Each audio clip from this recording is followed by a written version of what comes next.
What's going on, everybody? Welcome to another episode of Burn the Ship, Louisiana. It's Kyle and Q here hanging out with a Ruston local entrepreneur, Mr. Brent Causey. How you doing today, sir? I'm great, man. Glad to be here. Thanks for coming to hang out.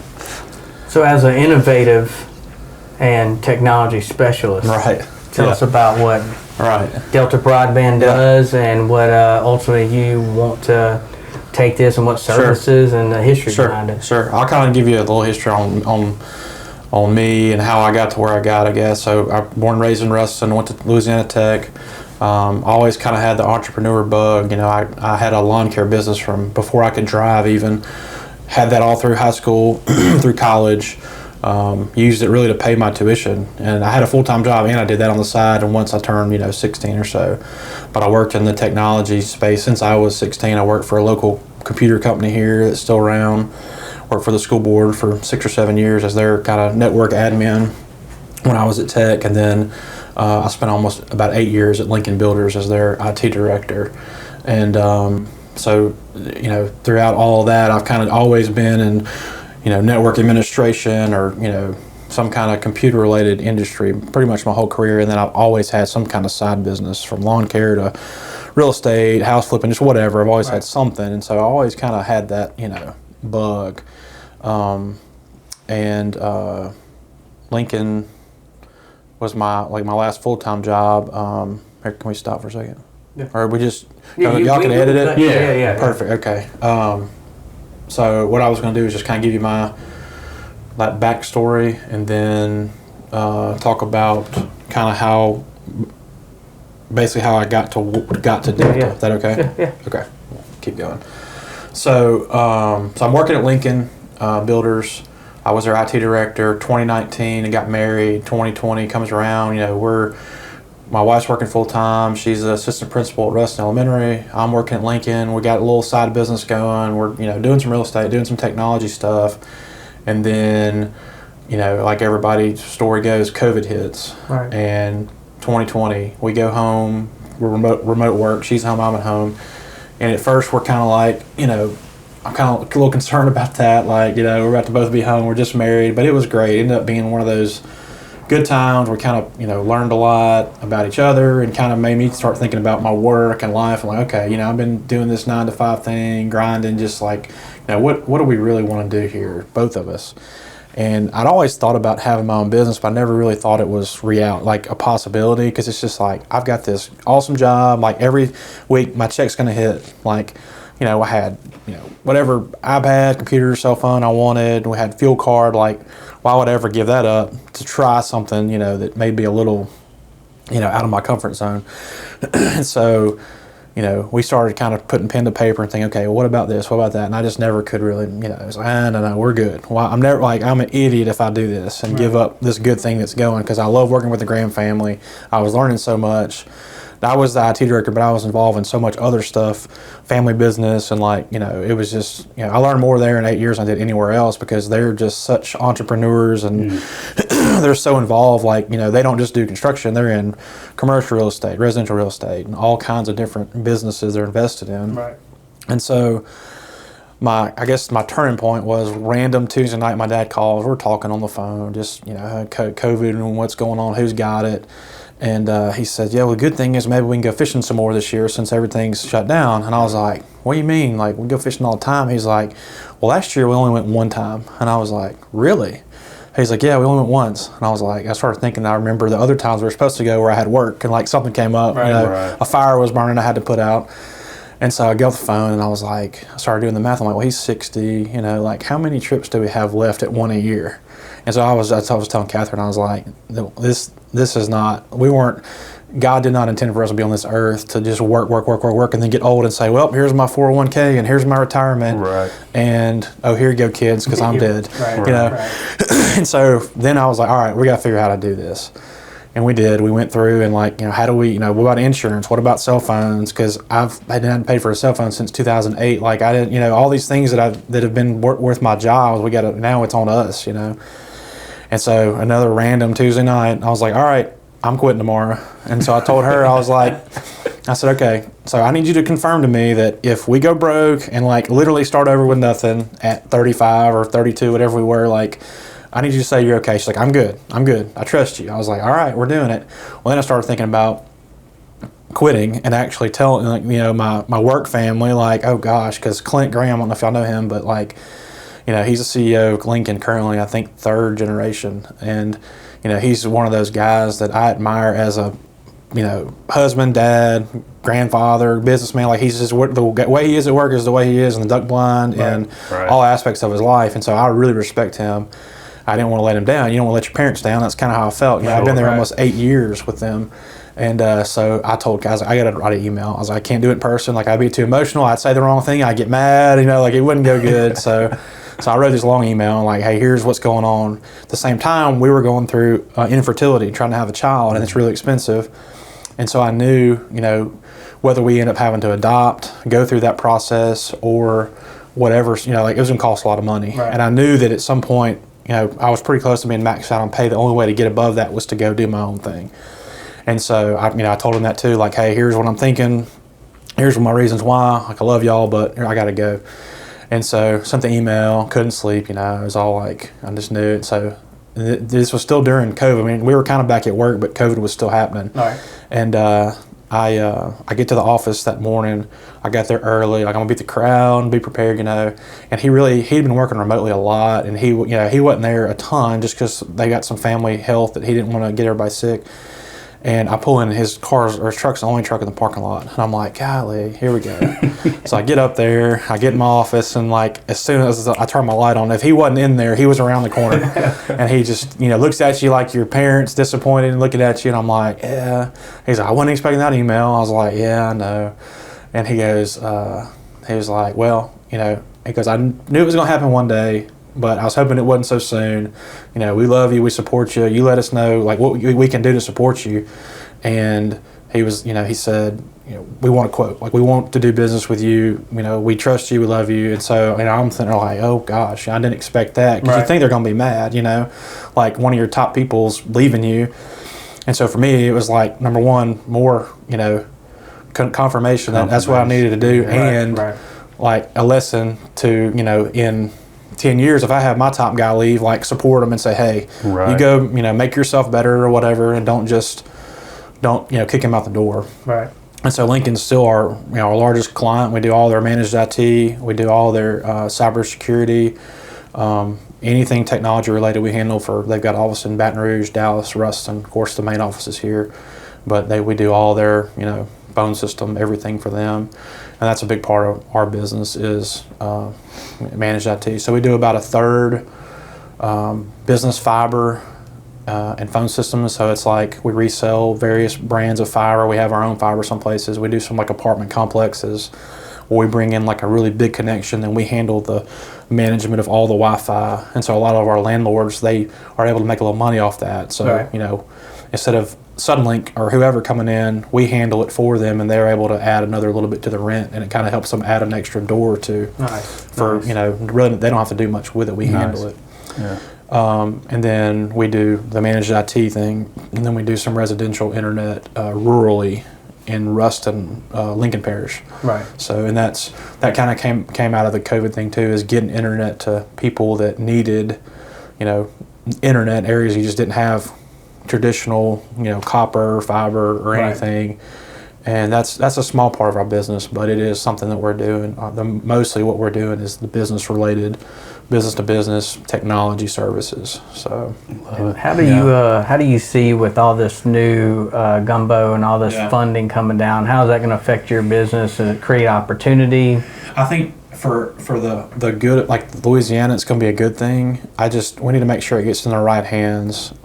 That's the biggest thing that I've seen with it so far, is a lot of it is going to the traditional providers that we've had that have, you know, kind of made promises in the past they haven't kept. Right. And, you know, like we've got a lot of people on AT&T DSL in this area that is, you know, it's just an archaic system. I had one of their techs tell me they were buying parts off eBay to keep it running. Like, that's how old it is. Oof. You know, and some of that stuff's older than we are, that's still running people's internet. So whenever they give money, you know, and I know AT&T, there are some companies running fiber and actually trying to upgrade and do but it just needs to. I think the system of vetting out, who gets it is not quite. I think this next round they're going to change some stuff, but I think ultimately for maybe not for me, but I don't. That's fine with me. I think the community, the state will all benefit from it in the long run. It may take 10 years, but I think we'll get there with getting everybody internet, hopefully. Right. So, yeah, I love that. Yeah. There's a lot to unpack in that story there. I mean, even just on the business and the personal side. I think one thing that really stuck out to me, it's been a really common theme,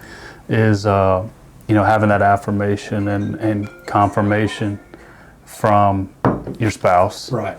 But I think what's really cool, and I think it's a testament also, to the owner of the company you were with before, is having that confirmation from him is like, it's almost like I could see as a business owner, I've done my job, and now they're going on to pursue a passion just like I did. So I think it works both ways. Yeah. But how crucial were both of those, your spouse and his kind of for sure. That extra confirmation to really 100%. Take that lead. And that's why I was like, I want to hear you say it like out loud. Tell me that I don't want you holding a grudge when we go broke in a couple of years, because this may not work. And so it was that. I think once we had that conversation is when I was like, all right, well now we got to start thinking about how to deal with them and ending that relationship. But a lot of the what was crazy too is a lot of my friends and like close like mentors, they were like, everybody was like when I tell them, they're like, yeah, we knew you were going to do this. Like, why'd you wait? So like everybody knew it was going to happen. Right. Like coworkers, old bosses and stuff. They're like, nobody was surprised, Right. And they were super encouraging, and that helped too. Like hearing, oh man, you got this, and it's like, I do, okay, if you say so. So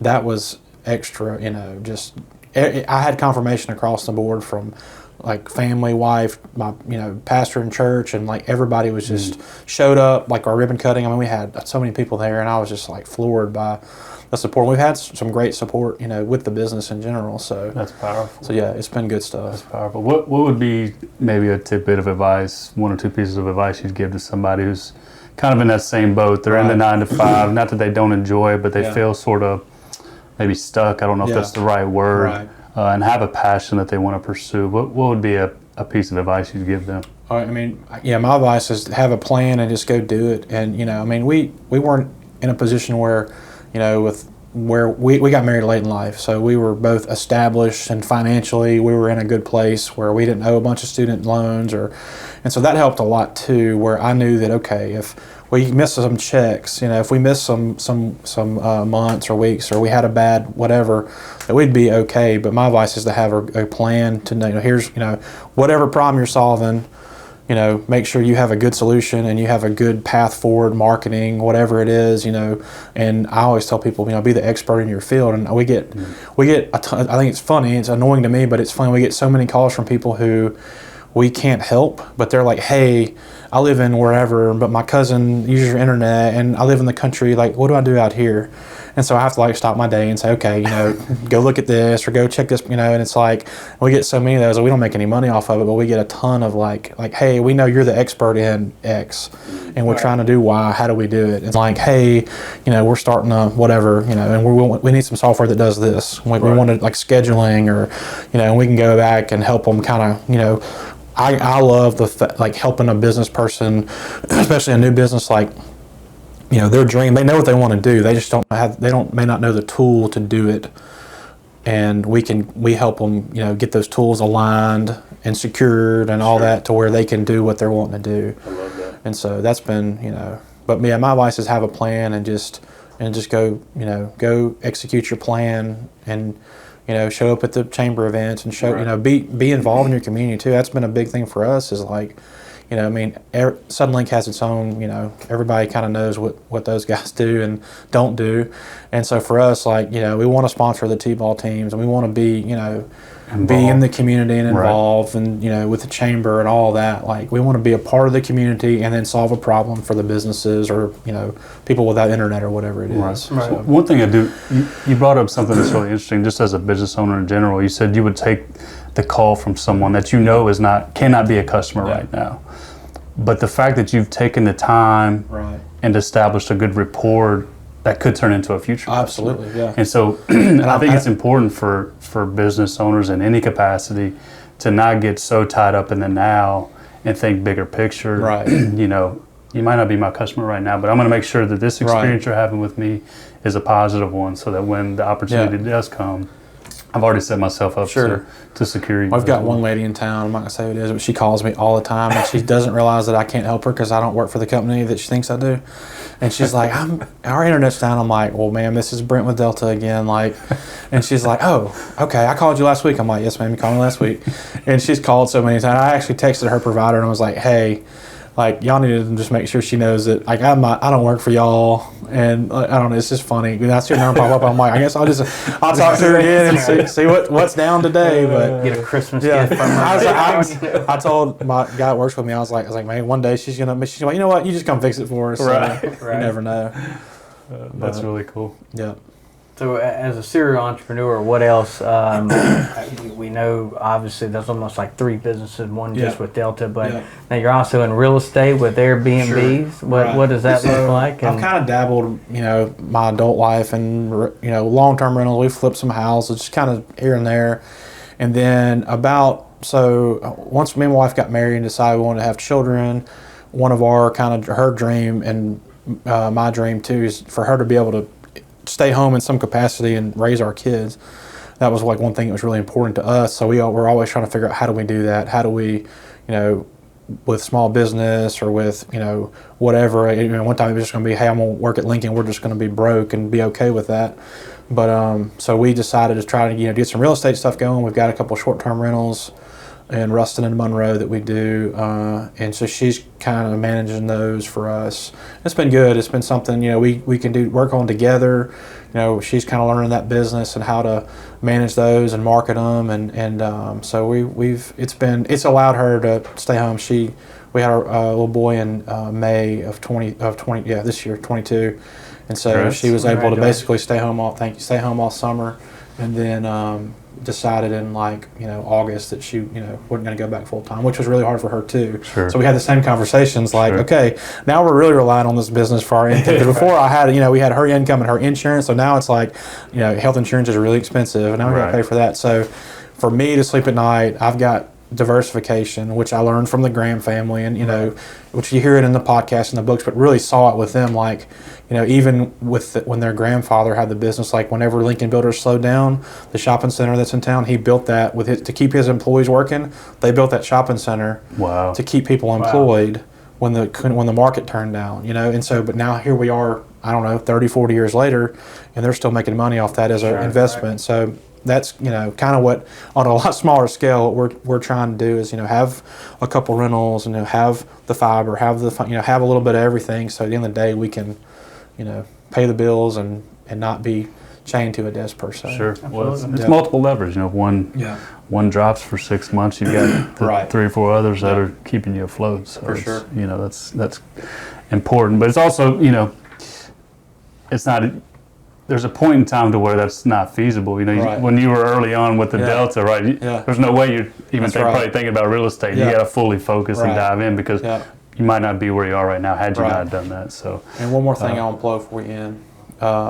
So another part of, I didn't mention, of like this wanting to kind of not be at a desk 9 to 5 and have this time freedom, is to be able to give back to our community and do a little bit of, you know, really get involved with our church, or with, you know, like I love Med Camps. We do a lot of stuff with them, and some of these local, you know, Life Choices, we do some stuff with them. And so we're starting an annual barbecue competition. This is the official public announcement, I guess. Nice. May of 23, downtown Ruston. Right now it's May 19th and 20th is the tentative date. I have a meeting tomorrow, I think, to confirm that, but it's probably going to be that weekend. It's going to be a fundraiser for Med Camps this time. We're going to have a steak cook-off Friday night. It'll have an ancillary that'll be like some sort of, you know, chicken wings or dessert. We'll do something, you know, besides a steak, a kids cook queue, and then a concert Friday night, and then Saturday will be the barbecue. And so we'll have campers all over downtown Ruston. We'll have entertainment, vendors. We're going to have, you know, food trucks. It'll be kind of a annual thing we're going to start this year for Med Camps. We don't know, you know, if we haven't decided every year if it'll be Med Camps, or we'll kind of split it up and try to, but we want to kind of start giving back and using, you know, kind of that our platform, or like I've lived here my whole life. I got a lot of connections and people that would love to help, and so it's just something to do, to give back. Use our businesses, use what we've been blessed with to bless others. And me and a couple buddies, we cook competition barbecue. That's our hobby. Oh, very nice. And so we've been doing that for 5 years now, and it's just we've kind of got to know some of the guys, and they're from Longview to Jackson to New Orleans to Little Rock, and so Ruston's like right in the middle. And so everybody's like, if we ever have one in Ruston, we're going to be there. I'm like, well, we're supposed to start it during COVID hit, and then they all kind of went virtual. Like, how do you do that? But they did. We had virtual cook-offs, and so now anyway, so that's on the books for 2023, and we hope to. That's awesome. We'll definitely plug that. Yeah, we'll make sure we have you come back, Sure. and then feel free to bring samples. Yeah. We can do a little. I'll pick up a McRib and cut it up. And give it to y'all. Nobody will know the difference on the digital world. So. Exactly. Yeah. Cool. Yeah. That's awesome stuff, man. That's cool. Like I said, inspired by that journey and seeing it come full circle. The community that sort of helped groom. Right. The businessman you are, you're coming around and giving back to that community. And that's cool. Like that's for me too. It's cool because like I've worked like two of my competitors.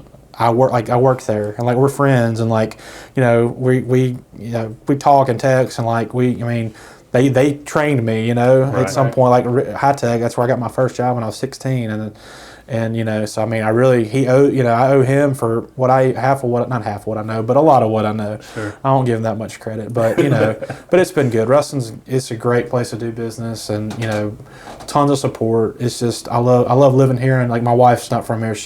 Her dad was military. She went to college at UGA in Athens, and they lived there for a long time. But like now her sister's here, and her parents are here, and they kind of when they first got here.